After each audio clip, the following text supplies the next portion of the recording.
Olá, tudo bem com você? A partir de agora você começa a acompanhar mais uma videoaula do componente curricular Sociologia. Eu sou o professor Ney Araújo e para todos os alunos surdos este é o meu sinal. Esta videoaula, ela tem como finalidade contribuir com o seu aprendizado justamente você que está se preparando para o Exame Nacional do Ensino Médio. Nós temos aqui uma temática, conforme vocês podem visualizar na projeção, Estado e Cidadania. É a nossa segunda videoaula em que nós estamos tratando a respeito desta temática, que é uma das mais recorrentes no Enem.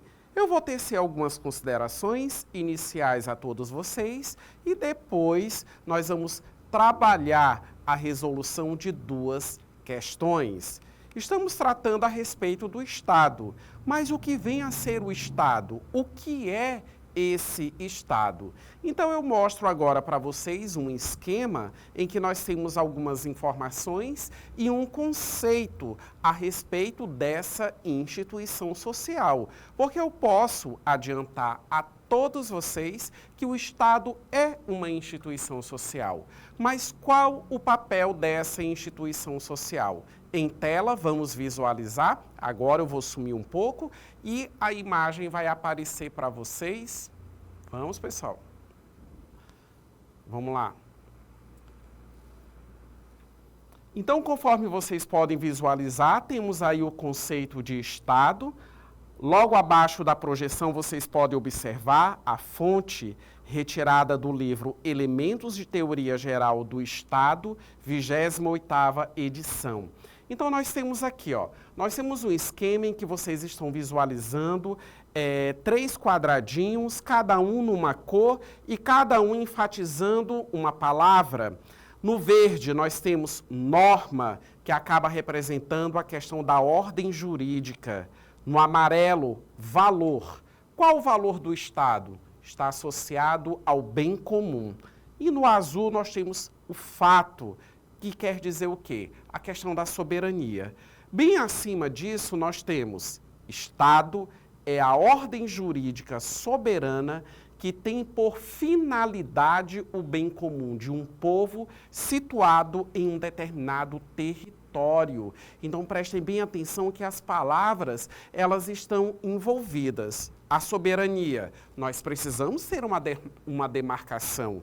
Quando nós falamos em sociedade, nós também estamos falando justamente dos países. E você pode prestar atenção, principalmente quando você leva em consideração os conhecimentos que você já obteve nas suas aulas de geografia, todos os países existentes no mundo, eles estão o quê? Eles estão demarcados, todos possuem o seu território claramente definido.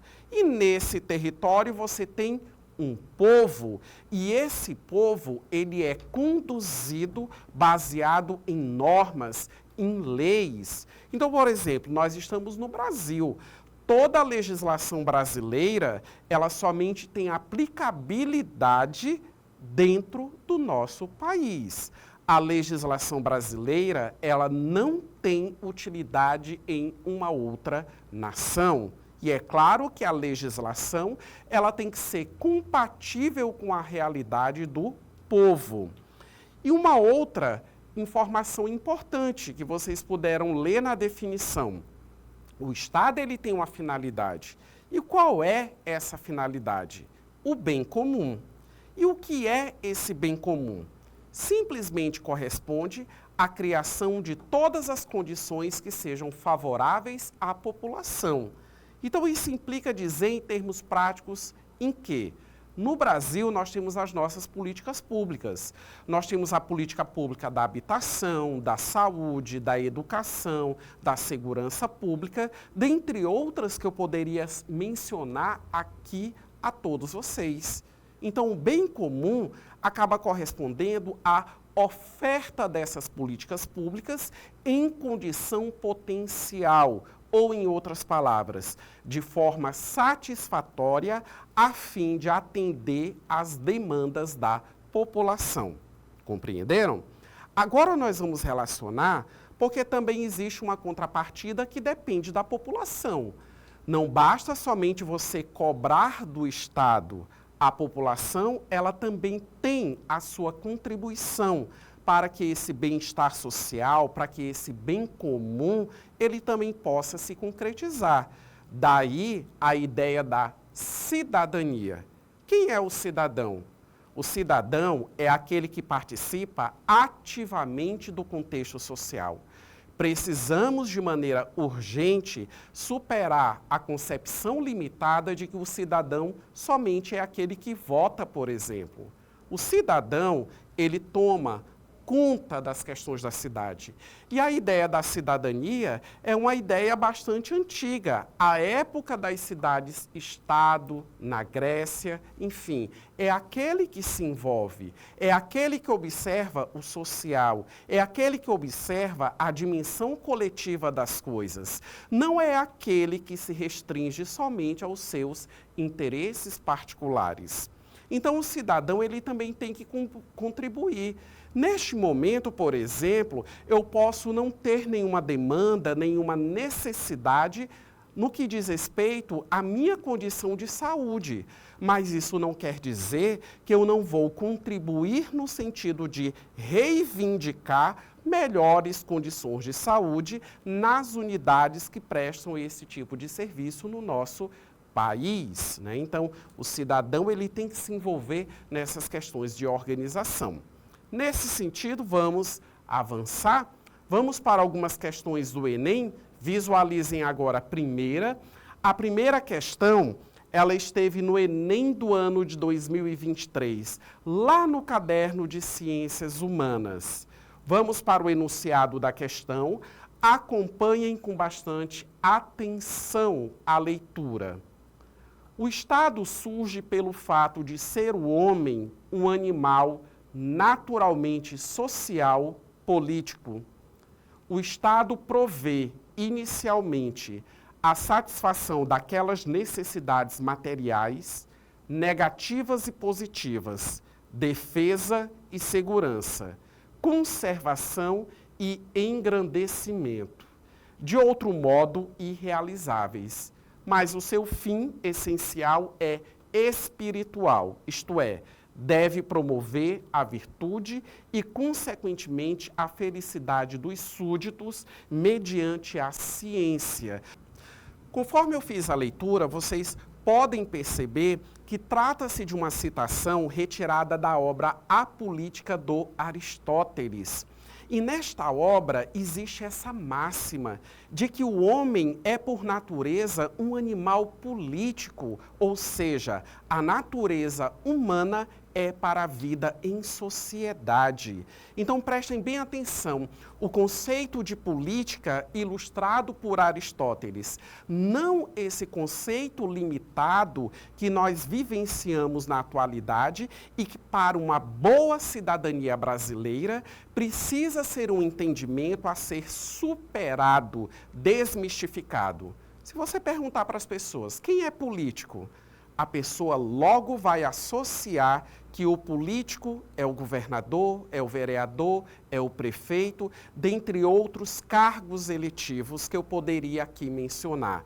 Ou, em outras palavras, a maioria da população, infelizmente, concebe como político os ocupantes de cargos políticos e que são somente ocupantes por cargos políticos porque foram eleitos através de um processo eleitoral justamente para cumprir esse tipo de papel, que inclusive é um papel temporário. O cidadão comum, ele não se visualiza como político e é uma visão equivocada. Porque, independente de você ocupar um cargo político, todo ser humano, todo cidadão, ele é um ser político, porque ele vive justamente em sociedade.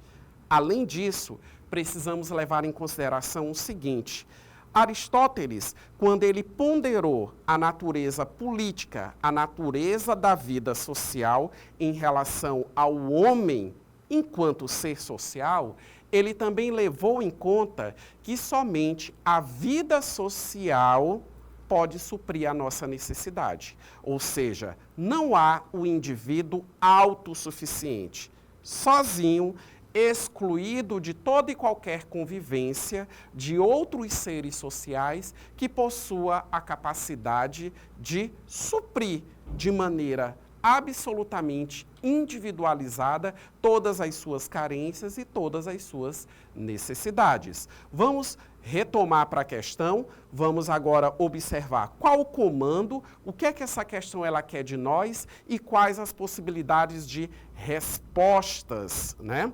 Então, nós temos aqui, no nosso comando, segundo o autor, é função do Estado garantir, letra A, justiça divina, pregando a salvação eterna dos fiéis.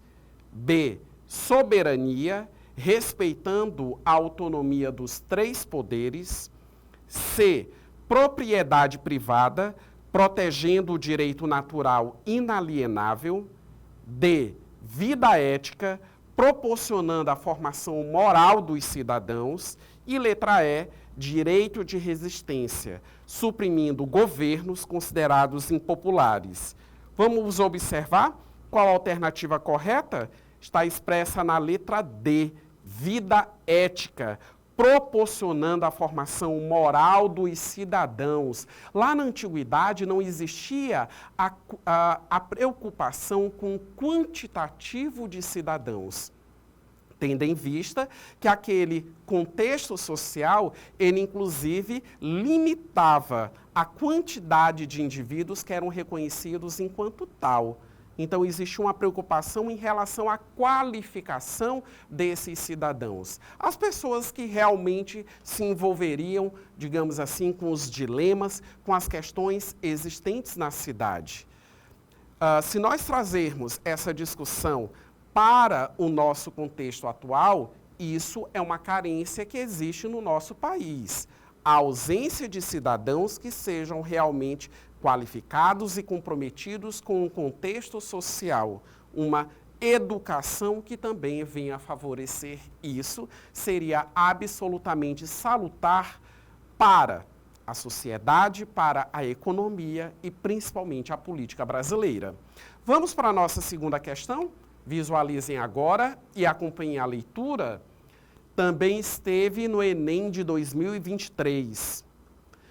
Pode chamar de fake news notícias falsas de internet, fraude informativa, informações falsas ou até de misinformation, se prefere em inglês, que você estará designando corretamente a mesma doença informacional que se disseminou como uma pandemia pela vida pública mundo afora nos últimos anos, e cujos principais sintomas nas pessoas infectadas consistem na perda da capacidade de distinguir a verdade, de lidar adequadamente com fatos e dados e de tomar decisões bem informadas.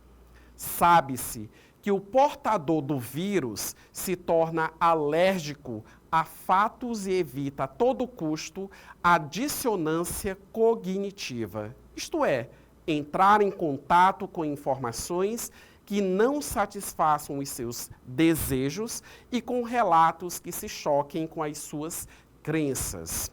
Então, prestem bem atenção. O enunciado da questão ele é muito claro, ele tem uma ideia central, né? Então, ele está tratando a respeito de fake news.